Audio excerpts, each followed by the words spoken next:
হরি বল, হরে কৃষ্ণা, রাধে রাধে। আমার সকল বন্ধুদের জানাই আমার চ্যানেলে অনেক অনেক ভালোবাসা ও কোটি কোটি প্রণাম। তো চলো, আজকের আমার ছোট্ট গপু সোনার কোনো রকম মিনি ব্লগ কিন্তু মিনি আসিনি। আজকে নিয়ে চলে এসেছি গপু সোনার ছোট্ট একটা মিনি ড্রেস, নাইট ড্রেস। সেটা কিন্তু আমি হাতে ঘরোয়া পদ্ধতিতে কিভাবে বানাবে সেটাই তোমাদের সাথে আজকে শেয়ার করব। আমি বানিয়ে ফেললাম, তো তোমরা কবে বানাচ্ছ সেটা আমাকে বলো অবশ্যই কমেন্টে।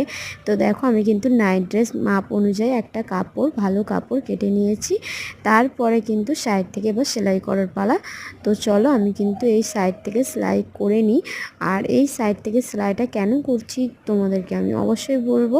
এটা হচ্ছে যে কাপড়গুলো সাইডে সুতোর বার হয়ে থাকে সেটা কিন্তু আমাদের দেখতে অনেক খারাপ লাগে, তার জামাটাও নষ্ট করে দেয়। তার জন্যই কিন্তু এই সেলাইটা করা। তো চলো, এই জন্যই সেলাইটা আমি করছি, তোমরা দেখতে থাকো। তো তারপর দেখো, আমার কিন্তু এখানে সেলাইটা কমপ্লিট হয়ে গেছে। আর এরপরে কিন্তু আমি একটা ছোট্ট গোপু সোনার প্যান্ট তৈরি করে নেব। আর ভালো লাগছে কি খারাপ লাগছে সেটা তোমরা অবশ্যই কমেন্টে জানিও। আর এই দেখো, আমি একটা কাপড়ের সরু টুকরো করে নিয়েছিলাম। তারপরে কিন্তু কুচু কুচু কিছু কাপড় আমি কেটে নিয়েছিলাম। এরপরে কিন্তু আমি এটা সেলাই করে নিয়েছিলাম। আর তোমরা বুঝতেই পারছো যে কেমনভাবে সেলাইটা করলাম, সেটা আর দেখালাম না তোমাদেরকে।